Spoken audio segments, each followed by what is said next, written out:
সমাজে কোনো ব্যক্তি মিথ্যা সাক্ষ্য দিতে পারতো না, সমাজে কোনো ব্যক্তি মিথ্যা কথা বলতে পারতো না, সমাজে কোনো ব্যক্তি অন্যায় করতে পারতো না, সমাজে কোনো ব্যক্তি চুরি করতে পারতো না, সমাজে কোনো ব্যক্তি ধর্ষণ করতে পারতো না, সমাজে কোনো ব্যক্তি কোনো অন্যায় করতে পারতো না।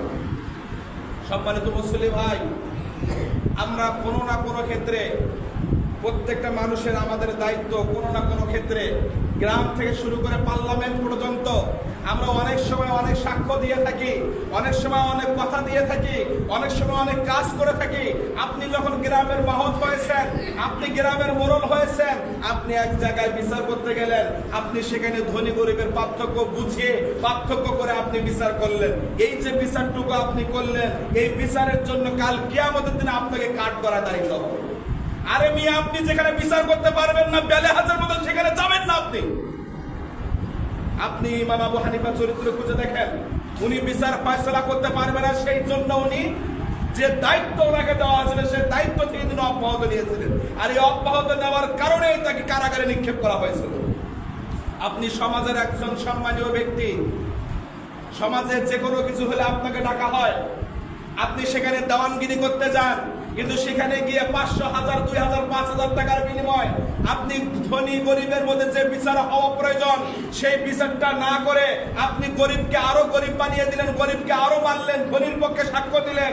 আপনার যত ইবাদত আপনি করেন না কেন, যত ইবাদত কামাই করেন না কেন, কাল কিয়ামতের দিনে আপনার জন্য আল্লাহ রেডি করে রেখেছে জাহান্নাম। ঠিক কিনা? আছে না সমাজে এরকম?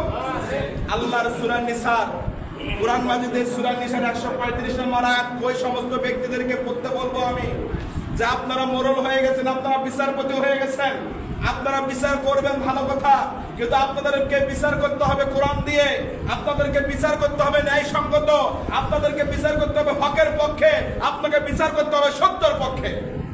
কারণ কাল কিয়ামতের দিনে আল্লাহ রাসূল সাল্লাল্লাহু আলাইহি ওয়াসাল্লাম বলেছেন যে আরশের যে ছায়া থাকবে, এই ছায়ার নিচে ওই সমস্ত ব্যক্তিরা জায়গা পাবে, তার ভিতরে এক সমস্ত ব্যক্তি যারা ন্যায়পরায়ণ শাসক ছিলেন, যারা ন্যায়পরায়ণ কাজ করতেন, যারা বিচারে ময়দানে ঘুষ খান নাই, যারা বিচারে গিয়ে ধনী গরিব বিবেচনা করে নাই, যারা বিচারে গিয়ে বাবা মাকে বিবেচনা করে নাই, যে অন্যায় করেছে তাকে সেই অন্যায়ের ঠিক শাস্তি তাকে দিয়েছে। আজকে সমাজের ভিতরে ঘরোয়া ভাবে যে কোনো পরিস্থিতিতে শিখার যদি কোনো মানুষ হন, যদি সেই সমস্ত লোকদের দ্বারস্থ হন, আমার লাইফে আমি অনেক দেখেছি, আমার লাইফে আমি হাজার হাজার দেওয়ানিকে দেখেছি, আমার লাইফে আমি অনেক মাতাব্বরকে দেখেছি, যে সমস্ত লোকেরা ধনী গরিবের বিচারে গেলে এদের কোনো হিতাহিত জ্ঞান থাকে না, এরা আগে চিন্তা করে যে আমার পকেটে কখন অর্থ ঢুকবে। যদি আপনি অর্থ দিতে পারেন, বিচারের রায় আপনার দিকে যাবে, আর যদি আপনি অর্থ দিতে না পারেন তাহলে বিচারের রায় কিন্তু আপনার দিকে যাবে। এটা কি এক প্রকার জুলুম না? কথা বলেন, জুলুম না? এটা সম্পূর্ণরূপে জুলুম। তাহলে যখন একজন নিরীহের উপরে যখন একজন জুলুম করলো, আর ওই 50 জন ব্যক্তির ভিতরে আপনি যখন আছেন, থাকার পরে আপনাকে যে ফয়সালা দেওয়া হলো, আপনি গরিব মানুষ, আপনি অসহায় মানুষ, আপনার লাঠি ধরার মতন লোক নাই, আপনার টাকা নাই, আপনার বল নাই, ওখানে 50 জন ব্যক্তি যে জুলুম আপনার উপরে করলো, সেই জুলুমের চাপটা আপনাকে কিয়ামত পর্যন্ত সহ্য করা লাগবে। শুধু আমরা তখন অভাবী মানুষ যারা থাকি, যারা নিরীহ মানুষ যারা থাকে, আমরা শুধু তাহাজ্জুদ নামাজ পড়ে একটাই দোয়া করি আল্লাহর কাছে যে আল্লাহ, যারা আমার উপরে জুলুম করলো, যারা আমার উপরে নির্যাতন করলো, এই সমস্ত লোকদের বিচার আল্লাহ আপনি করিয়ে। কি আল্লাহ বিচার করে না? প্রত্যেকটা জায়গায় আল্লাহ বিচার করে।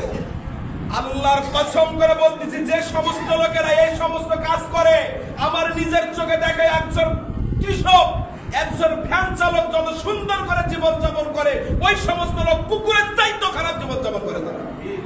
আপনি হিসাব করে দেখেন, একজন কৃষক, একজন দিনমজুর যেভাবে পরিশ্রম করে যে রহমত আল্লাহ তাদেরকে দেন, আর একজন বিচারক গ্রামগঞ্জে টাকা খেয়ে যারা বিচার করে, ন্যায় বিচার যারা করে না, এরা যখন মানুষের পকেটের দিকে তাকিয়ে থাকে, দেখবেন খেয়াল করে ওদের জীবন কুকুরের চাইতেও খারাপ জীবন। ওরা মৃত্যুর সময় এক ফোঁটা পানি মুখে পায় না, ওরা মৃত্যুর সময় আল্লাহ রসুলের কালিমা মুখে জবান হয় না, ওরা মৃত্যুর সময় কোনো মানুষের দোয়া পায় না, ওরা মৃত্যুর পরে প্রত্যেকটা মানুষ তাদের জন্য লানত কামনা করে। ঠিক কিনা ভাই? এই জন্য যে যে অবস্থার ভিতরে আছেন, যে যতটুকু এবিলিটির ভিতরে আছেন, যে যতটুকু সাধ্যের ভিতরে আছেন, পরিবার থেকে শুরু করে পার্লামেন্ট পর্যন্ত যেখানে আপনি যাবেন, যেখানে আপনাকে নিয়ে যাওয়া হোক না কেন, আপনার জীবনও যদি চলে যায় সেখানে আপনি হক কথা বলতে পিছু পাবেন। এটা আপনার দায়িত্ব থাকে প্রত্যেকটা মানুষের। কারণ আপনার এই দুনিয়া চিরস্থায়ী নয়। আপনাকে এখান থেকে চিরবিদায় নিয়ে অন্ধকার কবরে যাওয়া লাগবে, যেখানে আল্লাহ ছাড়া আপনার আপনার কেউ হবে না। সেখানে আপনি বিচার করতে গেলে আপনার পক্ষে কোনো অন্যায় করা হবে না, সবগুলো সুবিচার আপনার পক্ষে করা হবে। সেখানে আপনি কাকে টাকা দেবেন, কাকে জামানত দেবেন, কার পক্ষে আপনি মিথ্যা সাক্ষ্য দেবেন, আপনাকে কোনো জুলুম সেদিন করা হবে না। এই জন্য আপনার পরিবার থেকে শুরু করে প্রত্যেকটা মানুষের পরিবার আছে, আপনার ছেলে আছে, মেয়ে আছে, স্ত্রী আছে, কারো পক্ষে আপনি কোনো মিথ্যা সাক্ষ্য দেবেন না, কারো পক্ষে আপনি কোনো জুলুম করবেন না, সকলের সাথে আপনি ন্যায় পরামর্শের সঙ্গে চলবেন। এবং যদি আপনাকে কোনো মহল্লার বিচারে ডাকা হয়, সেখানে যত বড় পণ্ডিত থাকুক না কেন, স্বয়ং প্রধানমন্ত্রীও যদি সেখানে থাকে, আপনি সেখানে হক কথা বলতে কোনো কিছু হবেন না। এটা হচ্ছে একটা মুসলমানের দায়িত্ব। আপনার দায়িত্ব আপনি পালন করে যাবেন। কে মানলো আর কে মানলো না সেটা দেখার বিষয় আপনার নাই। আপনি ভাবলেন যে এখানে প্রধানমন্ত্রী আছে, এখানে যদি আমি হক কথা বলি, সত্য কথা বলি, তাহলে আমার পেশপিস থাকবে না, আমার কথা মানবে না। আর ভাই, আপনার কথা মানুক বা না মানুক দেখার কোনো বিষয় নাই, কিন্তু আল্লাহ আপনাকে দায়িত্ব দিয়েছেন হক বলার জন্য, আপনাকে হক বলতে হবে। সম্মানিত মুসলিম ভাই, আমাদের প্রায় সমাজে এই সমস্যাগুলো প্রায় সমাজের ভিতরে আছে।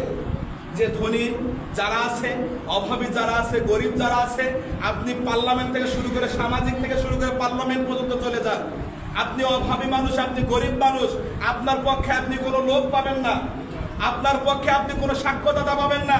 আপনার একজন ব্যক্তি আপনাকে দেখতেছে, আপনার উপরে জুলুম করা হচ্ছে, একজন আপনার উপর পূর্ণাঙ্গভাবে জুলুম করতেছে, আপনাকে নির্যাতন করতেছে, হাজার হাজার জনতা সেখানে তাকিয়ে আছে, অথচ একজন জনতা বেলেহাজের মতো সবাই দেখবে, কেউ কোনো সাক্ষ্য দেবে না।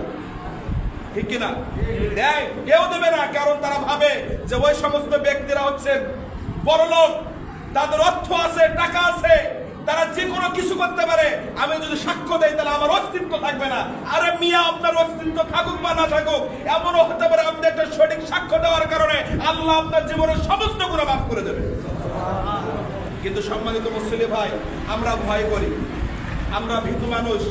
একটিবার চিন্তা করে দেখেন, এই আজ থেকে 4-5 দিন আগে যেরকম মায়ানমার, ফিলিস্তিন বিভিন্ন জায়গাগুলোতে যেরকম করে ভূমিকম্প হলো, আমি ভূমিকম্পের ভিডিও দেখলাম, 10-15 তলা বাড়ি এক নিমেষে মাটির নিচে ধূলিসাৎ হয়ে গেল।